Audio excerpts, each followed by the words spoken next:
अभी के सेशन में आप सबका स्वागत है। आज हम लोग कांग्रेस के बाद के बारे में पढ़ेंगे कि कांग्रेस के बाद क्या हुआ। ठीक है, कांग्रेस की स्थापना हम लोगों ने कर ली थी। उसके बाद बात करते हैं उदारवादी चरण क्या था और उग्रवादी चरण क्या था। ठीक है, लिबरल स्टेज और मॉडरेट स्टेज क्या था, उग्रवादी या अतिवादी जिसको बोला जाता है। ठीक है, तो इसके बारे में बात करेंगे। एक्सट्रीमिस्ट, ठीक है, और लिबरल्स के बारे में बात करने वाले हैं कि ये क्या थे। उससे पहले ये बता देना चाहता हूँ कि ये जो क्लास है ये CGPSC pre plus mains plus SI pre plus mains साथ ही हॉस्टल वार्डन सबके लिए क्लास है। ठीक है, और जिन किसी को भी ऐसे की क्लास ज्वाइन करनी रहेगी ऑफलाइन, वो दिए गए नंबर पे कांटेक्ट कर सकते हैं। मेरा दिया गया नंबर ये है, इस पे आप कांटेक्ट कर सकते हैं दिए गए नंबर पे। ये दिया गया नंबर है, इस पे कांटेक्ट करके एसआई की class pre plus mains start हो चुकी है। ठीक है, 10 जून से ये क्लास है, तो आप इस दिए गए नंबर पे कॉल कर सकते हैं। अब बात करते हैं कि हम लोगों ने क्या क्या पढ़ लिया। हम लोगों ने पढ़ लिया भारतीय राष्ट्रीय कांग्रेस की स्थापना कब हुई, मीटिंग कहाँ हुई, ये सब के बारे में पढ़ लिया था। ठीक है, कांग्रेस के सेफ्टी वॉल्व थ्योरी के बारे में पढ़ लिया था। ये पढ़ना है आज हमको उदारवादी एवं उग्रवादी में अंतर। उदारवादी को लिबरल्स करके बोल दिया जाता है इंग्लिश में, लिबरल्स, और उग्रवादी को एक्सट्रीमिस्ट बोल दिया जाता है। तो मैंने पहले लेक्चर में बताया था कि 1885 से लेके 1905 तक जो है वो कांग्रेस जो है वो कांग्रेस जो है वो अंग्रेजों के हिसाब से काम करती थी। उसके बाद दिन बदला, बादल बदले। 1905 से लेके 1919 तक बाल गंगाधर तिलक के जिंदा रहते तक कहलाता है उग्रवादी या गर्मपंथी।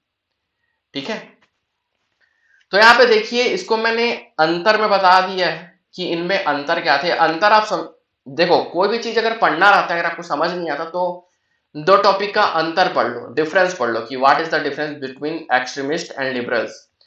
उदारवादी और उग्रवादी में क्या अंतर थे, तो पहले तो सुन लो। उदारवादी जो थे उनका जो काल है 1885 से लेके 1905 तक कहलाता है, और उग्रवादियों का जो काल है वो 1905 से लेके 1919 तक कहलाता है। ठीक है, उदारवादी में कौन कौन से नेता थे? गोपाल कृष्ण गोखले थे, फिरोज शाह मेहता जी थे, दादा भाई नेरोजी जी थे, डब्ल्यू.सी. बैनर्जी जी थे। यहाँ पे लिखा होगा, पीछे स्लाइड में लिखा, यहाँ पे देखिए, यहाँ पे देख लीजिए। दादा भाई जो नेरोजी थे, दादा भाई नेरोजी, सुरेंद्र नाथ बैनर्जी, गोपाल कृष्ण गोखले, फिरोज शाह मेहता, मदन मोहन मालवीय, डब्ल्यू.सी. बैनर्जी। ये पेपर में आता है कई बार। और गरम दल में कौन कौन थे? लाल बाल पाल, लाल बाल पाल, LBP और अरविंद घोष। सब लोगों को पता होगा कि गरम दल के नेता या एक्सट्रीमिस्ट नेता मेनली तीन लोग थे, लाल बाल और पाल, लाला लाजपत राय, विपिन चंद्र पाल और बाल गंगाधर तिलक। लेकिन 99 लोगों को पता नहीं है कि अरविंद घोष भी थे। अरविंद घोष भी गरम दल से रिलेटेड थे। पेपर में 50 बार आ चुका है कि इनमें से गरम दल का नेता कौन है। जैसे बोल दिया जाए दादा भाई नेहरू जी ऑप्शन में, सुरेंद्र नाथ बैनर्जी ऑप्शन में, गोपाल कृष्ण गोखले ऑप्शन में और अरविंद घोष ऑप्शन में। तो गरम दल के नेता कौन है भाई? अरविंद घोष। अब गरम दल के क्यों बोला जाता है, नरम दल के क्यों बोला जाता है, ये देखेंगे आगे। उससे पहले 1885 से लेके 1905 तक का जो काल है, समय चक्र जो है वो कहलाता है उदारवादी या नरमपंथी स्टेज, चरण। और दूसरा 1905 से लेके बाल गंगाधर तिलक की मौत से पहले 1919 तक, 1905 से 1919 तक कहलाता है क्या? उग्रवादी चरण। फिर 1919 से मान के चलो आपका 1947 तक, ये कहलाता है गांधीवादी युग। तो तीन युगों में बांट सकते हैं मॉडर्न हिस्ट्री को। अब बात करते हैं इनका डिफरेंस। पहले बता देता हूं मैं, पहला डिफरेंस ये है कि यहां पे लिखा है उदारवादी में क्या लिखा है? सामाजिक आधार जमींदार एवं शहरों के उच्च मध्यवर्गीय लोगों के बीच। उदारवादी और उग्रवादी में अंतर मेंस में आ सकता है 2022-23 के मेंस में, तो तैयार रहिएगा। सामाजिक आधार जमींदार एवं शहरों के उच्च मध्यम वर्गीय लोग के बीच थे लोग, और सामाजिक आधार शहरों के शिक्षित एवं निम्न मध्यम वर्गीय लोगों के बीच। तो उदारवादियों के जो नेता थे वो शहरों के लोग थे, गांव के लोग नहीं थे। शहर के जमींदार लोग थे या तो हाई क्लास सोसाइटी के थे, जिसमें से डॉक्टर, वकील, लॉयर, साहित्यकार, लेखक, ये सारे लोग थे। और के कौन कौन से थे?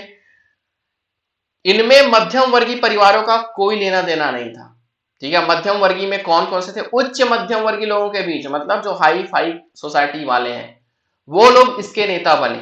जैसे गोपाल कृष्ण गोखले, दादा भाई नौरोजी, ये रिच पर्सन थे, रईस लोग थे ये लोगों को बनाया गया, ये लोग बने उदारवादी, इनको कहा गया। दूसरा, उग्रवादी किसको बोला गया भाई? ऐसे लोग जो शहरों में रहते हैं या गांव में रहते हैं, निम्न मध्यम वर्गीय परिवार, निम्न मध्यम वर्गीय परिवार थे लोग। ठीक है, ये लोग उच्च, ये लोग जमींदार लोग थे यहाँ पे। दूसरी बात यह है कि सामाजिक आधार इनका ये था कि इनमें जो थे महिलाओं को, उदारवादी जो संस्था थी उसमें महिलाओं को, मजदूरों को और किसानों को शामिल नहीं किया गया था, लेकिन उग्रवादी में महिलाओं, मजदूरों और किसानों को शामिल किया गया था। दूसरा चीज है सैद्धांतिक प्रेरणा स्रोत, पाश्चात्य उदार विचार एवं यूरोपीय इतिहास, यूरोपियन हिस्ट्री और फॉरेन पॉलिसी को, पाश्चात्य सभ्यता को ये लोग मानते थे। क्यों मानते थे भाई? दादा भाई नौरोजी, गोपाल कृष्ण गोखले, जितने भी बड़े बड़े नेता थे उदारवादी, वो ज्यादातर यूरोप में पढ़े हुए थे। तो यूरोप में पढ़े हुए थे तो यूरोप का कल्चर उनको ज्यादा अच्छा लगता था। तो यहाँ पे वही बोला जा रहा है कि यूरोप के थ्योरी को, यूरोप के प्रिंसिपल को, इंग्लैंड के प्रिंसिपल को ये लोग अपनाते थे, उनको मानते थे, उनकी भावनाओं से ज्यादा प्रभावित थे। सैद्धांतिक प्रेरणा स्रोत क्या है? मतलब बाल गंगाधर तिलक, लाला लाजपत राय, विपिन चंद्र जी क्या मानते थे? भारतीय इतिहास, सांस्कृतिक विरासत एवं परंपरागत हिंदू मूल्य को, इंडियन हिस्ट्री, कल्चरल हेरिटेज और ट्रेडिशनल हिंदू वैल्यूज, इनको ये लोग मानते थे। मतलब क्या है? हमारे गौरवपूर्ण इतिहास, हमारी संस्कृति, हमारी परंपरा, हिंदू धर्म में जो जो चीजें हैं, उन सब पे इनका ज्यादा बिलीव था, ज्यादा आस्था थी इनकी इंग्लैंड के कल्चर में ज्यादा विश्वास था, इंग्लैंड की शिक्षा में ज्यादा विश्वास था। तीसरा, ब्रिटिश न्यायप्रियता में विश्वास। ये जो उदारवादी लोग, उदारवादी जो नेता थे, उनका मेन मानना ये था ब्रिटिश न्यायप्रियता में विश्वास। इसका मतलब क्या है? ब्रिटिशर्स या अंग्रेज जो लोग कर रहे हैं, या अंग्रेज लोग जैसा न्याय करते हैं वही सही है, ऐसा बोला जाता था। और उग्रवादी एक्सट्रीमिस्ट बाल गंगाधर तिलक, लाला लाजपत राय का बिल्कुल भी 1% विश्वास नहीं था, ब्रिटिश न्यायप्रियता में कोई विश्वास या निष्ठा नहीं थी इनकी। ठीक है, ये लोग ब्रिटेन से घृणा करते थे, चिढ़ते थे ये लोग। चौथा, इनका विश्वास था कि ब्रिटेन के साथ राजनीतिक संबंध भारत के सामाजिक, राजनीतिक एवं सांस्कृतिक हितों के लिए लाभप्रद होंगे। ये उदारवादी कुल मिला के ना इनके चटोरे थे। उदारवादी जो नेता थे अच्छे से अंग्रेजों के साथ बन के रहना चाहते थे, इन सिंपल वर्ड। इनका विश्वास था, उदारवादियों का विश्वास था कि हमको अंग्रेजों के साथ अपने रिलेशनशिप, अपने संबंध, और संबंध किस तरीके से हो सकते हैं? राजनीतिक संबंध, पॉलिटिकल रिलेशंस, भारत के सामाजिक, इंडिया का सोशल, पॉलिटिकल और कल्चरल बेनिफिट के लिए लाभप्रद रहेगा। मतलब भारतीयों को अंग्रेजों के साथ राजनीतिक संबंध, पॉलिटिकल रिलेशनशिप अच्छे से बनाए रखना चाहिए, जो कि भारत के सामाजिक, राजनीतिक और सांस्कृतिक हितों के लिए बहुत अच्छा होगा। तो इनका यही मानना था कि जितना ज्यादा हो सके अंग्रेजों के साथ अच्छे से साठ गांठ बना के रखे, ताकि भारतीयों की भलाई हो सके, जो बिल्कुल गलत था। इनका मानना था कि ब्रिटेन के साथ राजनीतिक संबंध रहने से भारत का आर्थिक शोषण जारी रहेगा। जी हाँ, सही है ये। ठीक है, इनका मानना था ये जो उग्रवादी दल हैं, अतिवादी दल हैं, गर्मपंथी जो हैं, या जिनको बोल दिया जाता है एक्सट्रीमिस्ट, ये लोग कभी नहीं चाहते थे कि अंग्रेजों के साथ राजनीतिक संबंध इनका बना रहे करके। ठीक है, तो यहाँ पे उदारवादी लोग कैसे थे? उदारवादी नेता का चरण उदारवादी लोग कहां से कहां तक लाइक करते थे? 1885 से 1905 तक इनका काल था। इस समय अंग्रेजों के साथ बन के रहते थे। दूसरी बात, ये लोग अंग्रेजों का विरोध नहीं करते थे। अंग्रेजों का विरोध करना रहता था तो परमिशन लेते थे पहले, एप्लीकेशन लिख रहे हैं रिटर्न में, हाथ पांव जोड़ना, अनुनय विनय निवेदन, हाथ पांव जोड़ते थे लोग, मान जाइए।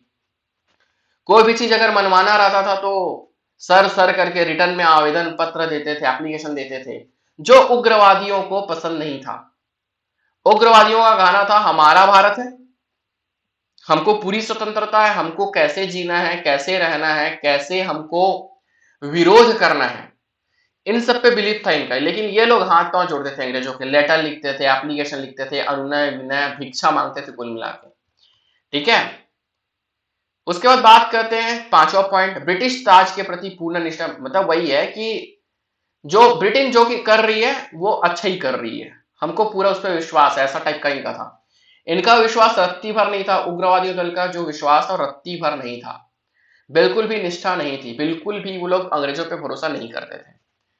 छठवा, इनका मानना था कि सरकार विरोधी आंदोलन मध्यम वर्गीय शिक्षित वर्ग तक ही सीमित रहना चाहिए, क्योंकि जन सामान्य अभी राजनीतिक कार्यक्रमों में सक्रिय भागीदारी निभाने के लिए तैयार नहीं है। मैं इसको बता चुका हूं। ये जो उदारवादी जो चरण था, उदारवादी जो चरण था उसमें ये बोल दिया गया था, क्या बोल दिया गया था उसमें ये बोल दिया गया है कि ये जो हम लोग सरकार के विरुद्ध जो आंदोलन करते हैं, अंग्रेजों के खिलाफ जो आंदोलन होता है, उसमें मध्यम वर्गीय परिवार, मध्यम वर्गीय उसमें भी शिक्षित, ऐसे परिवार जो मध्यम वर्गीय हो, मिडिल क्लास हो प्लस शिक्षित परिवार हो, वही लोग अंग्रेजों का विरोध करें। बाकी किसान, मजदूर, रिक्शा वाला, ठेला वाला, ये लोग बिल्कुल विरोध मत करें, क्योंकि इनको राजनीति के बारे में नॉलेज नहीं है। क्या बोल दिया इन लोगों ने, उदारवादियों ने बोला कि जो मध्यम वर्गीय शिक्षित परिवार है इन्हीं को राजनीति के बारे में जानकारी है, बाकी जो महिला हो गई, मजदूर हो गए, किसान हो गए, रेजा कुली हो गए, रिक्शे वाला, ठेला वाला, बग्गी वाला, इनको राजनीति के बारे में नॉलेज नहीं है, तो इन लोगों को विरोध नहीं करना चाहिए, ऐसा बोलते हैं ये महान लोग। ठीक है, अब इन्होंने क्या बोला, इन्हें जन सामान्य की शक्ति और त्याग की भावना में पूर्ण निष्ठा थी। इनका मानना था कि ये जो विरोध होता है सरकार के खिलाफ या अंग्रेजों के खिलाफ जो विरोध हो रहा है उसमें पूरा भारत शामिल हो, पूरी भारत के रईस लोग शामिल हो, गरीब लोग शामिल हो, मध्यम वर्गीय शिक्षित शामिल हो, मध्यम वर्गीय अशिक्षित शामिल हो, रेजा कुली करने वाला शामिल हो, रिक्शा चलाने वाला शामिल हो, बग्गी गाड़ी चलाने वाला शामिल हो, बैलगाड़ी चलाने वाला शामिल हो। ठीक है, मतलब पूरा भारत इसमें शामिल हो, ये बोलते थे लोग। सरकारी सेवाओं में भारतीयों की सहभागिता बढ़ाने एवं संवैधानिक सुधारों की मांग की। ये लोग बोलते थे कि जितनी भी नौकरी वोकरी निकलती है उसमें भारतीयों को भी शामिल किया जाए, ऐसा बोलते थे। भारतीय दुर्दशा को दूर करने हेतु स्वराज्य की मांगी। उग्रवादी या बाल गंगाधर तिलक, लाला लाजपत राय या लाल बाल पाल और अरविंद घोष जो थे वो हमेशा से मांग करते थे कि हमको हमारे एरिया में शासन करने दिया जाए, न कि दूसरा आके शासन करे। ठीक है, यहां पे वही चीज, ये चीज बता दी हूं, केवल संवैधानिक दायरे में रहकर लक्ष्य पाने में विश्वास रखते थे। ठीक है, कॉन्स्टिट्यूशन एरिया में रह के आप, यहाँ पे मतलब क्या है, जैसे विरोध करना, मैं बोला ना कि एप्लीकेशन देते थे, किसी अंग्रेजों से अगर अपनी बात मनमानी रहती थी तो एप्लीकेशन दे दिए, या परेड निकालते थे शांतिपूर्वक एकदम, हाथ पांव जोड़ना, सर कर दो करके, तो इसी की वजह से संवैधानिक दायरे में। ठीक है, यहां पे बोला गया आवश्यकता पड़ने पर लक्ष्य की प्राप्ति के लिए असंवैधानिक तरीकों जैसे बहिष्कार एवं अहिंसात्मक प्रतिरोध से परहेज नहीं। यहां पे बोला गया है ये लोग भी संवैधानिक तरीके से अपनी बात को पहले रखते थे। संवैधानिक तरीके से रखना मतलब अंग्रेजों के साथ बैठ के बात करना, अपनी बात रखना। अंग्रेजों से ये लोग भी शांतिपूर्ण तरीके से बात करते थे, लेकिन अगर अंग्रेज बात ना माने तो जरूरत करने पे ये लोग बहिष्कार भी कर देंगे अंग्रेजों का, और साथ ही साथ हिंसा को भी, वायलेंस को अपना लेंगे, भाड़ में जाए तुम्हारी हिंसा, ऐसे वाले थे लोग। अगला जो 9th टॉपिक है वो मतलब 9वें नंबर का जो अंतर है, पाश्चात्य शिक्षा एवं सभ्यता के समर्थक। मैंने पहले ही बता दिया, क्योंकि उदारवादी जो नेता थे वो लोग खुद फॉरेन में जाके पढ़े हुए थे, खुद इंग्लैंड में जाके पढ़े थे। हमारे महात्मा गांधी जी खुद इंग्लैंड में जाके पढ़े हुए थे, तो इसलिए वो लोग जो थे वो लोग पाश्चात्य शिक्षा, फॉरेन एजुकेशन या वेस्टर्न एजुकेशन के समर्थक थे, उनकी सभ्यता को ज्यादा अपनाने की कोशिश करते थे। लेकिन भारत के लोग चाहते थे कि यहाँ के प्रेस को, यहाँ के एजुकेशन को, यहाँ के लिटरेचर को पूरा समर्थन दिया जाए, ऐसा बोलते थे। अब यहाँ पे नेताओं के बारे में बता दिया है कि कौन कौन नेता थे यहाँ पे, तो मैंने बता दिया यहाँ पे नेता कौन कौन थे करके। ठीक है, दादा भाई नौरोजी, सुरेंद्र नाथ बैनर्जी, गोपाल कृष्ण गोखले, फिरोज शाह मेहता, मदन मोहन मालवीय, डब्ल्यू सी बैनर्जी या ब्योमकेश चंद्र बैनर्जी, ये सारे उदारवादी दल के नेता थे, लिबरल पार्टी के थे ये लोग। और एक्सट्रीमिस्ट पार्टी के कौन थे भाई? लाला लाजपत राय, बाल गंगाधर तिलक, विपिन चंद्र पाल, और जो बहुत लोगों को पता नहीं रहता वो है अरविंद घोष। कौन थे वो? अरविंद घोष थे। उसके बाद अगले स्लाइड पे चलते हैं। यहाँ पे कांग्रेस के बारे में कुछ कुछ लोगों ने कोट्स लिखा है, कई बार पेपर में आया है। सबसे पहले यहाँ पे बोला गया है वायसराय करजन के बारे में। वायसराय करजन ने कांग्रेस के बारे में क्या बोला है? कांग्रेस लड़खड़ाकर गिर रही है, भारत में रहते हुए मेरी इच्छा है कि मैं शांतिपूर्ण अवसान में अपने सहयोग दे सकूं। यहाँ पे ये बोल रहा, पहले सब लोग बोले, बहुत लोग बोलते थे, जैसे वायसराय करजन बोला। वायसराय करजन 1905 में थे, जिन्होंने बंगाल का विभाजन किया था, जिसी के कारण से स्वदेशी आंदोलन हुआ था। तो वायसराय करजन जो था, जिसको मॉडर्न इंडिया का, गोपाल कृष्ण गोखले ने वायसराय करजन को मॉडर्न इंडिया का औरंगजेब कहा था, because of partition of Bengal. Bengal का विभाजन करने के कारण से गोपाल कृष्ण गोखले जी ने वायसराय करजन को आधुनिक भारत का औरंगजेब बोला है। तो वायसराय करजन बोलता है कि कांग्रेस जो ज्यादा दिन टिकने वाली नहीं है, जल्दी खत्म हो जाएगा। तो उसने क्या वर्ड बोले हैं? कांग्रेस लड़खड़ाकर गिर रही है, भारत में रहते हुए मेरी इच्छा है मैं शांतिपूर्वक इसके मरने का वेट करूं। शांतिपूर्ण अवसान मतलब खत्म होने का वेट करूंगा मैं आराम से। यहाँ पे अभी लाला लाजपत राय का मैंने बता दिया भाई, पिछली क्लास लगा लेना। कांग्रेस लॉर्ड डफरिन के दिमाग की उपज है, डिटेल में मैंने बताया क्यों दिमाग की उपज बोला गया, सेफ्टी वॉल थ्योरी क्या बताया मैंने। तो यहाँ पे लाला लाजपत राय ने, यहाँ पेपर में आ चुका है कि लॉर्ड डफरिन, कांग्रेस जो है लॉर्ड डफरिन के दिमाग की उपज है, क्योंकि लॉर्ड डफरिन के कहने पे ही ए.ओ. ह्यूम ने बनाया था कांग्रेस को, ऐसा बोला जाता है, इसलिए लाला लाजपत राय ने बोला था इसको। अश्वनी कुमार दत्त, कांग्रेस को उसने 3 दिन का तमाशा बताया था। कांग्रेस जो है ना वो 3 दिन का तमाशा है, उससे बढ़कर कुछ नहीं है यार, बोलता था ये। कांग्रेस के सम्मेलन 3 दिन का तमाशा है करके। लाला लाजपत राय, कांग्रेस के सम्मेलन शिक्षित भारतीयों की वार्षिक राष्ट्रीय मेले हैं। यहाँ पे क्या बोला कि मैं पहले ही बताया था कि कांग्रेस के लोग साल में एक बार अपना बैठक करते थे, वो भी दिसंबर 25 से 30 दिसंबर के बीच में ज्यादातर उनकी बैठकें रही थी। साल में एक बार बैठक करते थे लोग, पार्टी मनाए टाइप का, मेला वेला जैसे साल में एक बार मेला होता है ना, फेयर होता है, ऐसा टाइप का करते थे लोग।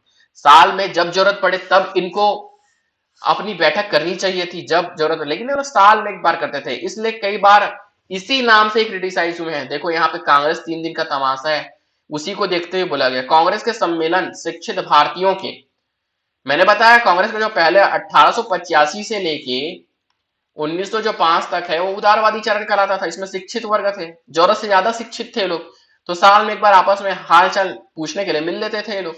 इसी कारण बोला गया कांग्रेस के सम्मेलन शिक्षित भारतीयों के वार्षिक राष्ट्रीय मेले हैं। It is a annual fair, ठीक है, एनुअल नेशनल फेयर था ये। विपिन चंद्र पाल, कांग्रेस एक प्रकार की याचना करने वाली संस्था है। मैंने बताया ना, अनुनय विनय, जरूरत पड़ने पर भीख भी मांग लेती थी ये लोग। कब? उदारवादी चरण में। कांग्रेस एक प्रकार की याचना मतलब भीख, बेगर इंस्टीट्यूट है बोल सकते हैं। तिलक, यदि वर्ष में हम लोग एक बार मेढक की तरह टर्राएंगे तो कुछ नहीं मिलेगा।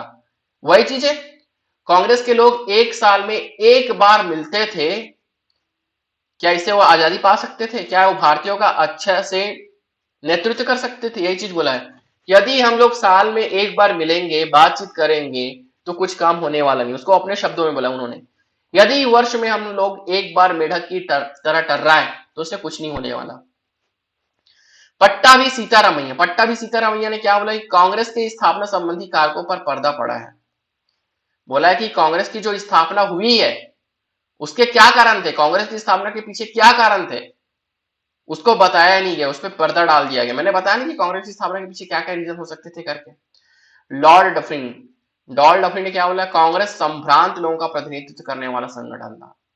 या इसको कुछ बता रहा हूं, कुछ और बता रहा हूं मैं। यहाँ पे ये बोला गया है कि कांग्रेस जो है वो कुछ लोगों का नेतृत्व करती है। और कैसे लोगों का नेतृत्व करती थी ये लोग शिक्षित लोगों का नेतृत्व करते थे लोग। बंकिम चंद्र चटर्जी ने बोला है कि कांग्रेस के लोग पदों के भूखे थे। कांग्रेस के लोग क्या थे? पदों के भूखे थे। अभी भी भूखे कांग्रेस के लोग, पदों के भूखे। इसी कारण से एक बड़ी पार्टी जिसका भारत पे दबदबा था, वो आज लगभग मिटने के कगार पे आ चुकी है। ठीक है, कांग्रेस, यहां पे लिखा है बंकिम चंद्र चटर्जी, कांग्रेस के लोग पदों के भूखे हैं। अब यहाँ पे विशेष में क्या पढ़ाया जा चुका है? नहीं पढ़ाया जा चुका है, देखते हैं। स्वतंत्रता प्राप्ति के बाद महात्मा गांधी ने भारतीय राष्ट्रीय कांग्रेस संगठन को समाप्त करने का सुझाव दिया था। देख लीजिए भाई,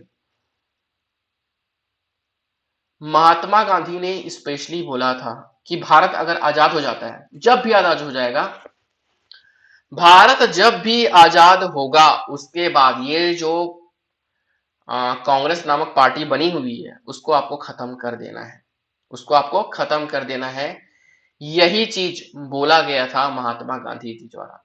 ये पेपर में आ चुका है कि किसने स्वतंत्रता प्राप्ति के बाद कांग्रेस को खत्म करने की बात की थी, तो वो थे हमारे महात्मा गांधी जी। ठीक है, इसी के साथ चैप्टर खत्म होता है। Finally tata, tata bye bye. इसी के साथ मैं विदा लेता हूँ। फाइनली मेरे को विदा दीजिए।